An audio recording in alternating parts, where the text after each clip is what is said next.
I love the people, I love the equipment, I just love the machines, the customers, the remoteness of it. I just love everything about it. Just because we were on a major's location today and then we go to someone else's location tomorrow, our safety culture doesn't change. We bring it with us. And we started 2021 with 36 rigs and we ended it with 300.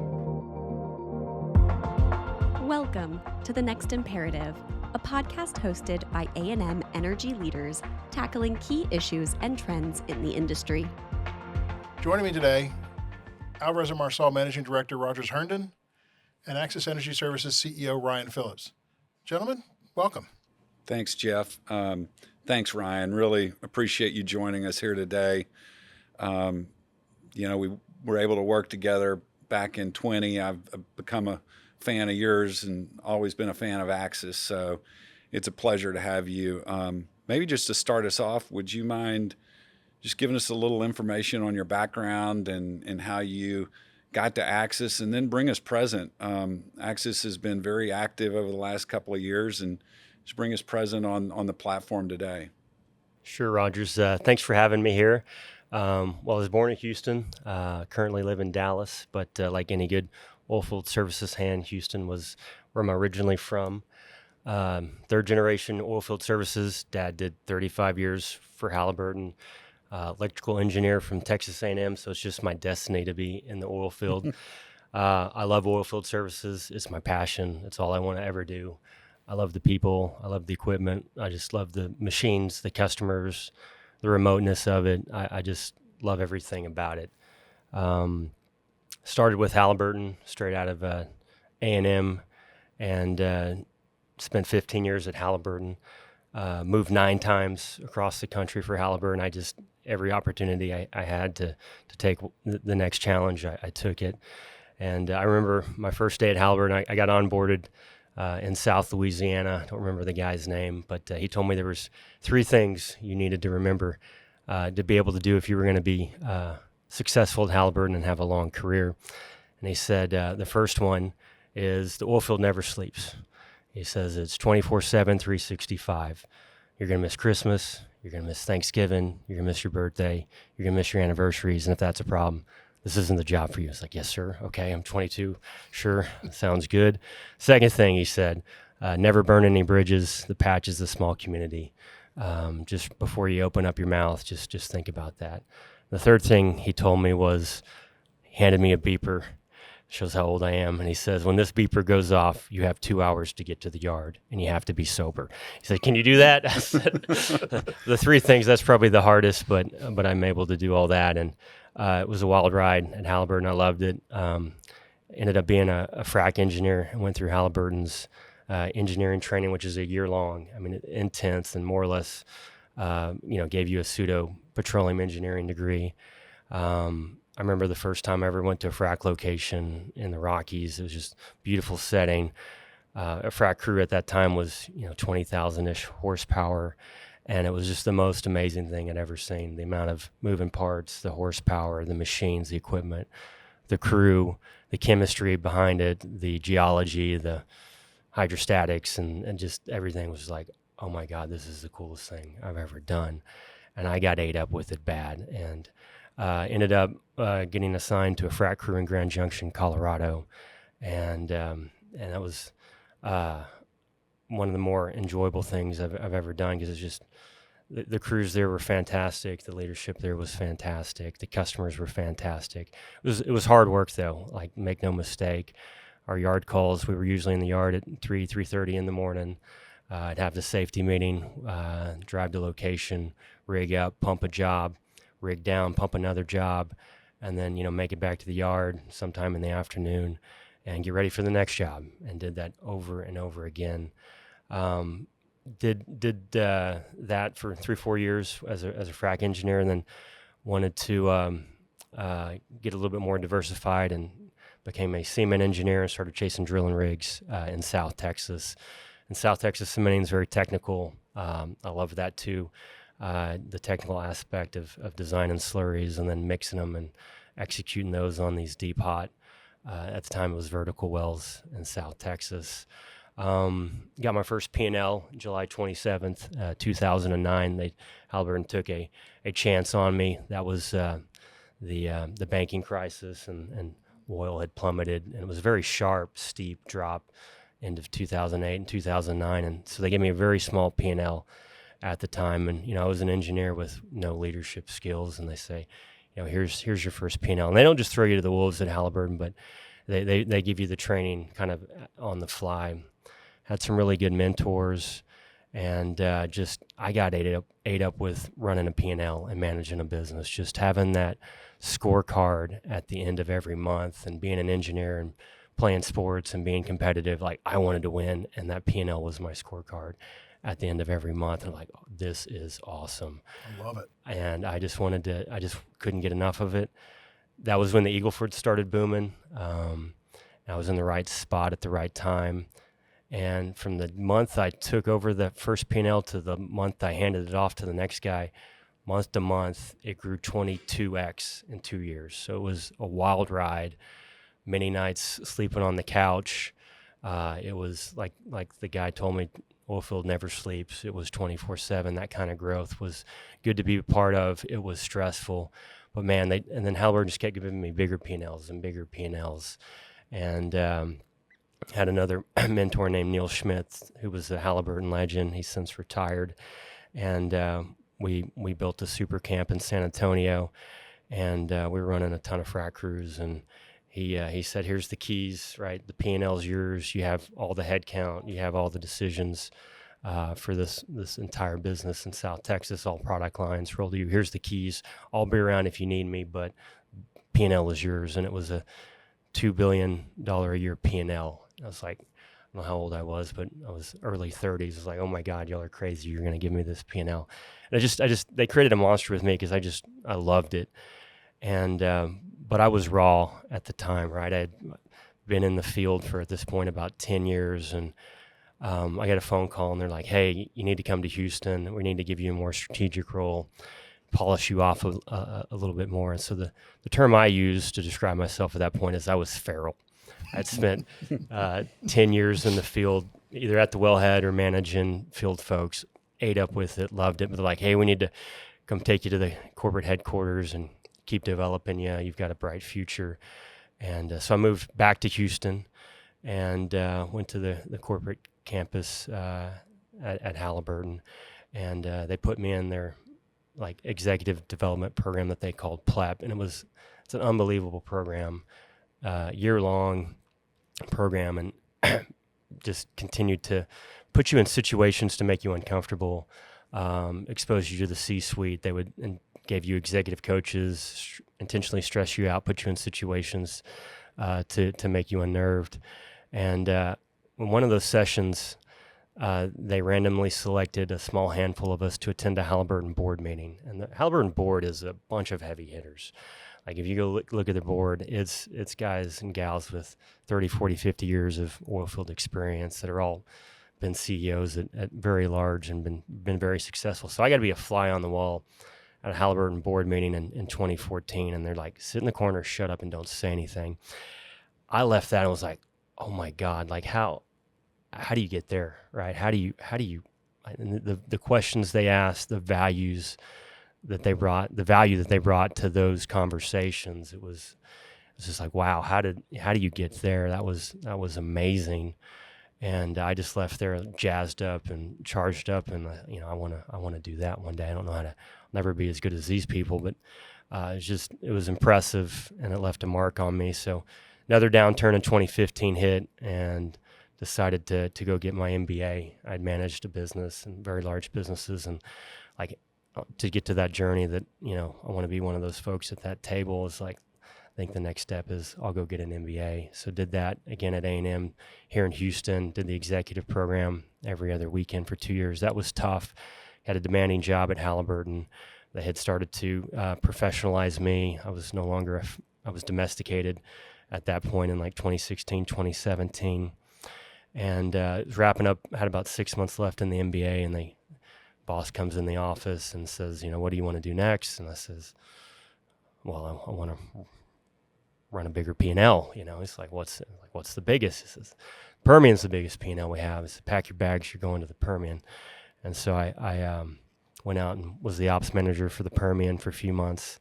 I was close to wrapping up my MBA, and that's when B29 Investments, a private equity company out of Dallas, called me and said, "Hey, you want to join our team? We're going to build some, oil field service companies, start them from scratch, and you can be a part of it, and you can sit on some of the boards." And they immediately put me on the board of Axis in April of 2018. And so I got to see Axis come together kind of from its infancy. They were in the middle of doing a couple of M&A deals that ended up closing a few weeks after I started. So got to watch those develop, and was on the board at a board level, but was assigned to other initiatives for the first few years. And then COVID hit, and major downturn, and the chairman at the time was getting near retirement, and so we were thinking about our succession there.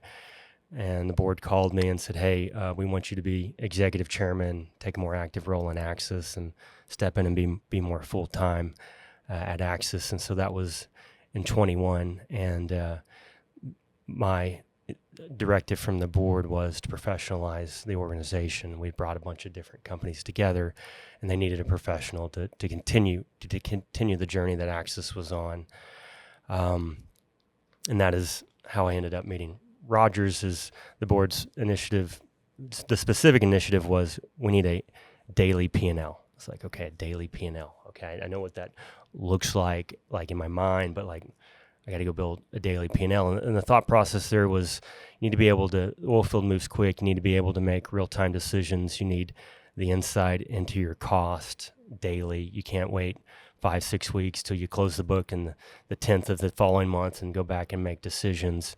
You need to be making real-time decisions. So we interviewed 3 or 4 different consulting companies to help us come build this real-time P&L. Alvarez Marsal being one of them, and met Rogers. And what attracted me to Rogers was he had sat in the seat.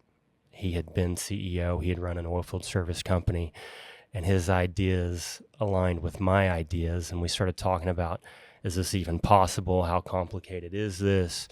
And Rogers was like, I think we can do this. And so that's how we got introduced together. Yeah, no, that's great, Ryan. I remember those days, and what you were trying to do. I remember getting that call because what you were trying to do, I always wanted to do, and sitting in your seat, I always wanted to do it, and I knew it was going to be difficult. I was no longer sitting in your seat, and I was able to think about it more objectively and bring the team and the expertise here and collaborate on that. And when we think about that, we got it done. We got it done together. I mean, to my knowledge, it's the only one I've ever seen where, when we talk about a true Dayliy P&L, I mean, we took that P&L down, not just by district, but by rig, by job. And we came across a lot of challenges along the way. I mean, several challenges around how you allocate, not just allocate. This we're not allocating things to jobs. We are tying man hours to jobs, and we're tying consumables or unconsumables to jobs. We're tying R&M to equipment and to jobs. And, I mean, there was a bit of trial and error there, and there were some system reconfigurations. But, let's just talk about maybe that philosophy that you came to the table with, that aligned with the Axis board, that aligned with our work, that obviously went back to your time in the field. Mm-hmm. And so this was a tool that, I guess, even back in your prior days, you hadn't had the benefit of that tool. Now that you have the benefit of that tool, and like, let's go back to when this was all raw and new. What were some of the challenges, and what were some of the insights that tool brought out? And then some of the things that enabled, I know we want to talk about, like incentives, but what were some of the findings that you took out of that process? Yeah, it's pretty eye-opening. So essentially what we build is, a rig level P&L, right? So every rig has got its own P&L. So like, not only is it a Dayliy P&L, but every rig has its own P&L. And I can pick up my phone right now and look at it and immediately go to it. And it's about transparency, I think, is one of the biggest things that we got out of the tool. Is you can't hide. The underperformers, we rank the rigs at the end of every month, and it's broadcast out, and you don't want to have your rig right in the bottom quartile. And so we started really focusing on why are these rigs? We called them red rigs. We just, very simply red, yellow, and green. Why is your rig red? And started drilling down and focused on the underperformers. And it was clear if a guy was managing his business or not managing his business. And most of the cost in a well servicing business is labor, and it's about unbilled labor, right? If the guys are on jobs and they're working, all right, the rig's probably not a red rig. You become unprofitable when the rig's in the yard and the guys are in the yard with it and there's no revenue and it's unbilled labor. But it's really the transparency is the biggest thing that came away, and the immediate transparency, and those that ran good rigs got elevated, right? It was, and we gave them more, and the guys that ran the red rigs, that a lot of them are no longer with the organization. We moved them out and just continually high graded from there. Yeah, that forgot about the red, yellow, and green, because look, I think one of the traps some companies get into is this could be too much data. Yeah. And I think collectively we brought this philosophy of management by exception. It doesn't mean you ignore everything, but we want to know where we're off relative to expectations. We always want to be improving, and so expectations are going to change. So that red, yellow, green went into that, and I guess there were just this was a cultural shift. It was a philosophical shift. It was you and I totally aligned on a decentralized nature. So you took it back to districts, but not this philosophy doesn't fit everybody. And I guess you found that out as well. And how has, fast forward a year or 2 years, how has it gelled in the organization, and how does it show up today? Yeah, that was, again, one of the reasons why I chose you is you had sat in the seat, and we'd had some conversations of team design and structure, and we both were very adamant in a flat structure, right? You've got to be lean in this business. You don't need 8 layers between the CEO and the guy at the wellhead. The flatter, the better. You can just move quicker, and I think we both aligned on a decentralized model, and a decentralized model is empowering those. I use the term district manager. Those are the guys that run. They're the head honcho in a geography, and they'll have yards underneath the district managers. But I've had that role at Halliburton, being a district manager and having a P&L, and like what you want when you sit in that seat and you're sitting in Odessa, Texas, or whatever isolated place. Like, you need to feel empowered to run your business, but you also need the tools to make the right decisions, right? You don't just need to be left on the island and unsupported. So there's this balance. We don't want to micromanage, but to be successful, there has to be, we have to, as the executives at Axis, have to give these district managers the tools they need to be successful: the financial tools, the safety tools, the equipment, the standards, the safety management systems all have to be there. But empowering these district managers to run their business like it's their own. Me and you, Rogers, you talked about this a lot. They are small business owners, and that's the way I treat them. It is their P&L. They're accountable for it. They're accountable for the safety of the troops, and they're accountable for hitting their numbers, right? And if they don't hit their numbers, they're going to hear from me. If they hit their numbers, they're going to get patted on the back, and we're going to keep feeding the studs and keep allocating capital their way. Yeah, I never went into a district and because I would always ask, you want to run your own business? I never went to a district and asked that and had somebody said no. But they'd say, yeah, I want to run my own want to run our own business. And so, well, what if we put you in business? What if we take care of your working capital? What if we, provide you the, the books and the records and the P&L, and help educate you on the way we construct the P&L? And quite frankly, what if we give you your fixed cost burn and divide it over 30 days and show you, the amount of revenue you have to do to break even?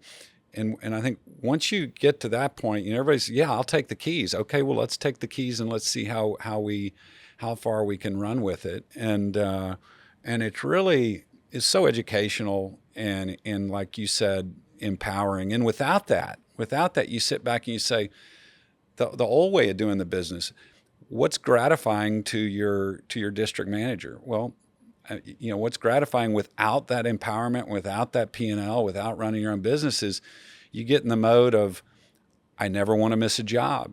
I always want my trucks to roll. Safety's clearly important, but hey, I want to hire Joe's brother, Jimmy's aunt, et cetera. The more the better, because I'm never going to miss a job. I always want to have people to go. Well, that's obviously suboptimal. But if your bonus and your comp isn't tied to something truly transparent and objective, that's where gratification, that's the common denominator. And I don't want to paint the whole industry with a broad brush, but I think you could think that way about lots of different jobs across lots of different industries. So you mentioned, your expectation is, are you tracking to where we thought you were? Are you green or you're red? But now this tool's out there and you're held to that same accountability.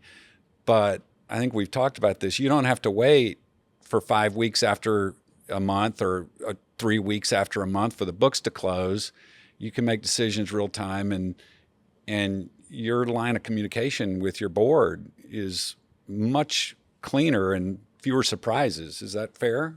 Yeah, boards don't like surprises, and we have an active and an engaged board and constant communication with them. And we're usually able to halfway through the month realistically know where we're going to land. Like you're tracking that way, and you've got a handle on your cost. And so we give them mid-month, like here's where we think we're going to be. Maybe within a few percentage points. Usually, every now and then there could be some major variance there, but it's the board's expectation in the middle of the month. We know where we're going to land, and if I miss the mark, I'm going to get a phone call. But we've really got it tightened at this point, and the fluctuations are out of the system. But that ability to know where you're at real time and make those real time decisions allows you just to move quickly. Guys don't wait 6 weeks if they need to make a change and pull a lever. Like, they do it mid-month, right? They don't have to wait. And we've had cases where the guys pull those levers, have to make some hard decisions mid-month and salvage a month because they were able to do that. That is a huge benefit. Does that give you the opportunity as well to move a rig from one area to another if the month's better in Eagle Ford instead of Permian? I think that's my number one job as CEO is capital allocation. Like I give the district managers all the power in the world to run their business, but if they're underperforming, right, that rig's got wheels. Y'all have heard that. There's a reason why that rig's got wheels is we'll move it where we can get the best return on that asset, and I will not hesitate to move a rig from an underperforming district to a high performing district. And moving these rigs aren't cheap, right? So they can cost hundreds of thousands of dollars to move a rig across the country. And so before you do it, you've got to make the right decision. But we've got the rig ranking every month. We know where we're at real time. And I can tell you this week we're moving rigs from one district to another. I mean, it doesn't happen every week, but it happens, and it allows us to go capture the best opportunity. Absolutely. So in my mind, you've got a great pulse on what's going on in the industry and where the activity's moving before many others, I would think. Yeah, real time. We're making decisions real time, and we make decisions quick, right? Like you also when you talk about capital allocation, and I'm a big stick to your budget kind of guy too, but also like we've got to be nimble with our capital allocation decisions. And if we've got a need, like for example, just this week, like we had a need come up, and it was a need that was related to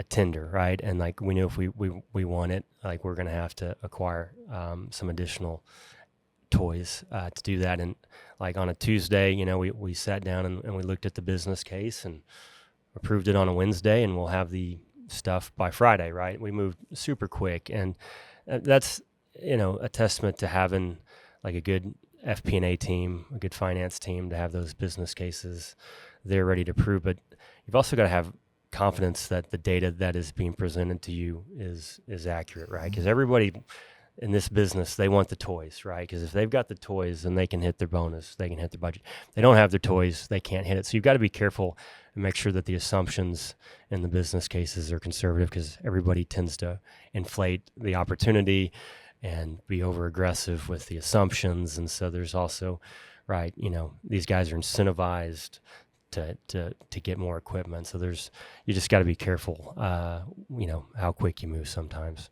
And then I just want to make sure, core, we're talking about purposeful and philosophy and some of the foundational elements of Axis. And I go back to probably 2019 was the first I'd heard of the core technology, and digital's talked about a lot. But, I think Axis was one of the first that I became introduced to that actually used that operating data to the benefit of the customer, to the benefit of Axis. You married that with the financial data, right? And maybe that marriage, and maybe that's a good segue to talk about rig of the month. Yeah. I always like seeing who's the rig of the month, and would like to dig a little deeper as to how does a rig get to be rig of the month? Yeah, and that's our favorite post on LinkedIn when we get to post those and gets the most views and the most interactions. The guys, seeing the picture of the crew in front of the rig, it's a great deal getting to celebrate those rigs. What Core's brought to us is the same thing we talked about with the P&L, is transparency. It's helped us, elevate the rigs, and the way we calculate rig of the month. I mean, it's the heaviest weight in that formula is on the safety side, right? Are the guys doing their daily startup inspections? Are the guys reporting their near misses? Are the guys working incident free, right? Are they doing all the right things on the safety side? That's definitely the most heavy part of that equation. But we're also using, right, the P&L, right? We're also using core. Are they entering their data properly in core? Is every sensor working, right? Does their job logs make sense? And it's 3 or 4 different factors that go into it. And the guys take it very seriously, and it's competitive. Like, if a guy thinks he deserves rig of the month, like, there's people that get upset when they don't get it. I wish they could all get it. We give them a plaque, right? We give them a little bit of incentives and a bunch of Axis swag, and it's just a positive camaraderie and just positive peer pressure is a good thing, and the competition amongst the crews it's a healthy competition, right? But yeah, it just continues to drive the behaviors that we want. You mentioned core. Can you elaborate a little bit for the audience? So right, drilling rigs have pace on, right? And you can drilling engineer can sit in his office and look at everything, and frac jobs have been remoted forever, and coil tubing can do it, wireline can do it, but workover rigs didn't really have something like a real-time data. We have that at Axis. We branded it Core. All of our completion rigs have it. So it gives it's real-time data. I can pull it up on my phone. I can see every Core rig running today. I can see what they're doing. You see how many plugs per hour they're drilling. I can see their connection times. I can see the trip speeds.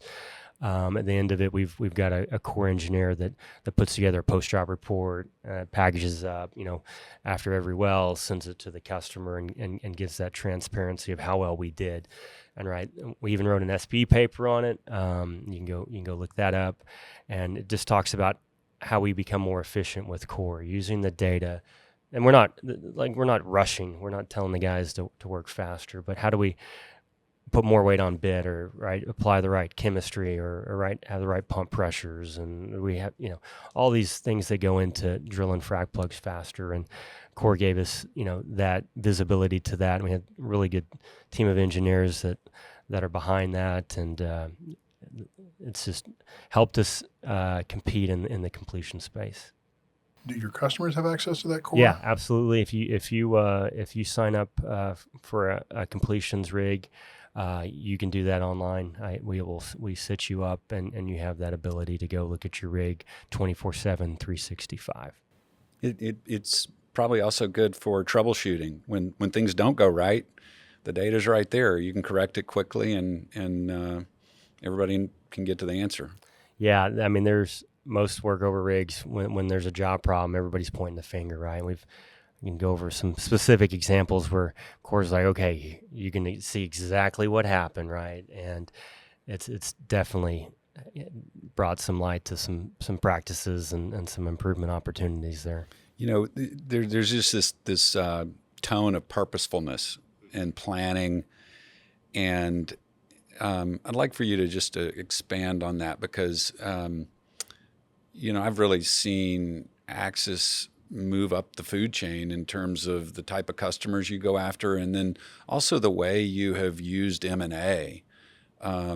Because you've grown organically as well as through M&A, and it seems very purposeful. Right. It's definitely been my mission since I've stepped in full-time at Axis is to keep aligning with the majors. Don't want to forget about everybody else. Half our revenue today comes from the majors. The other half comes from all the other E&Ps out there. But every day, the majors are consolidating more and more. Like it's real and it's happening. And what I like about the majors is they have the highest standards.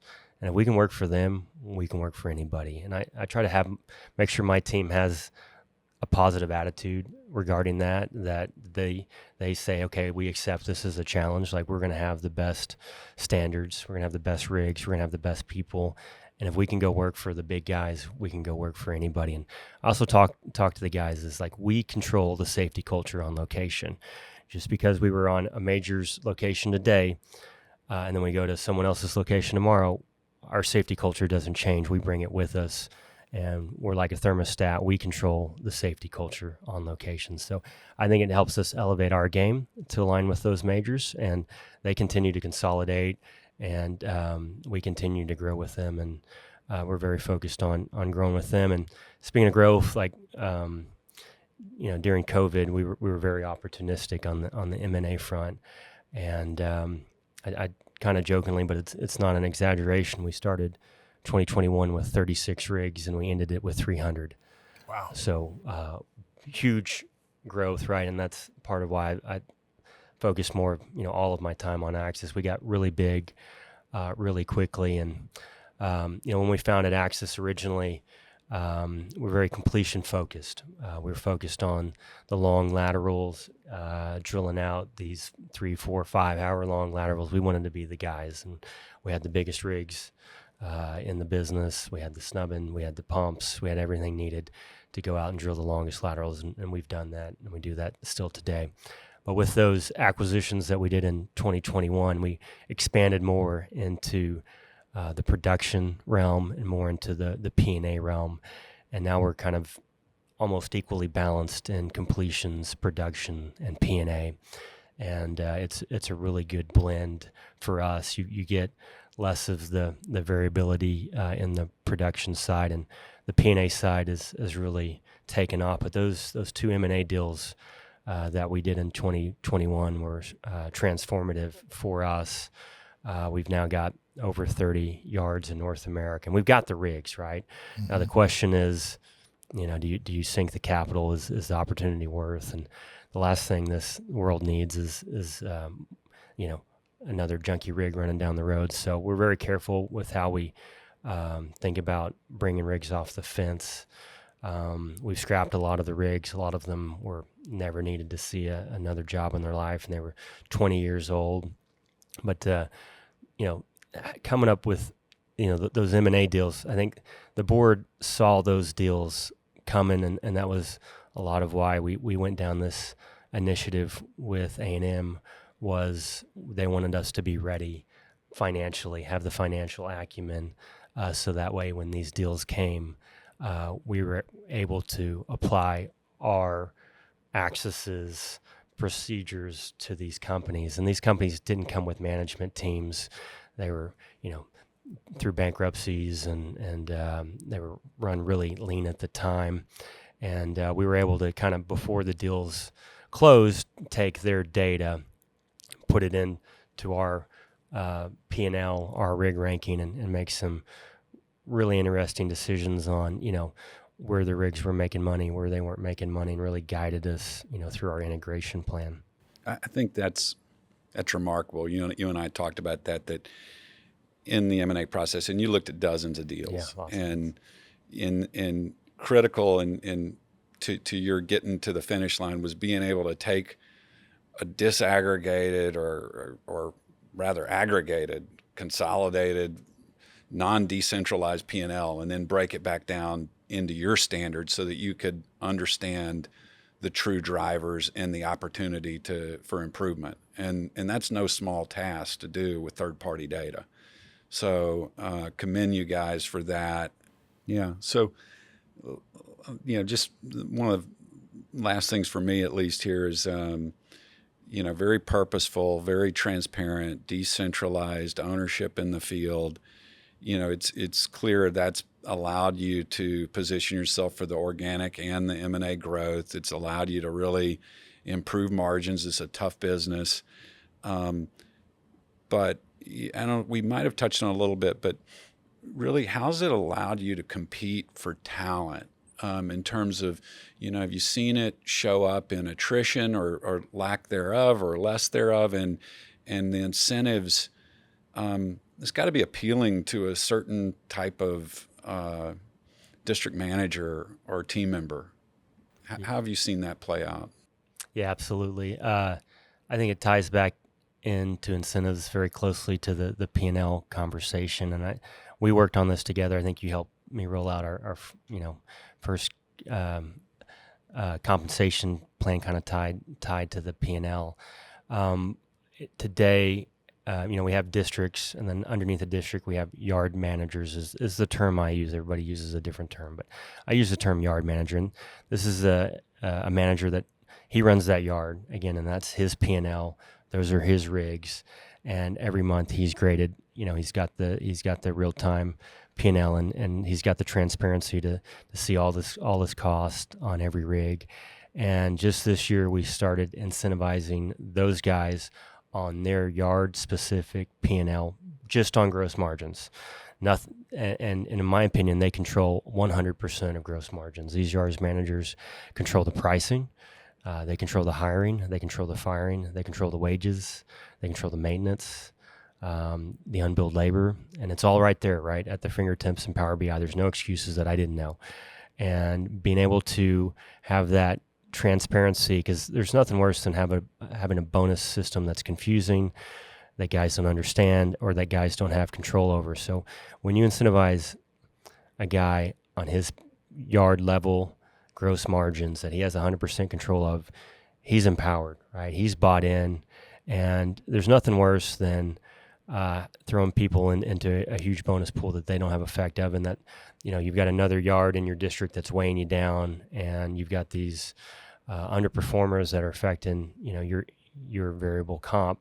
And so we took all that out and just gave I call it the profit sharing bonus, pay it monthly, so you've got that instant, like, real time gratification. We've got thresholds that they have to meet, right? There has to be a certain level of profitability for them to meet. But what it's done is it's drove efficiencies into their business, right? It's made them tighten up their business. But at the end of the day, the biggest thing it's done is empowered them, right? It's given them complete ownership, and I think that's the dream if you're in that position. That's excellent. Well, Geoff? Another question. Through all this data you're gathering in real time, and you're finding out a lot of things about your business, have there been discoveries that have made you think, I need to get more involved in this part of the business, or maybe we need to exit this part of the business, that things you might not have uncovered otherwise?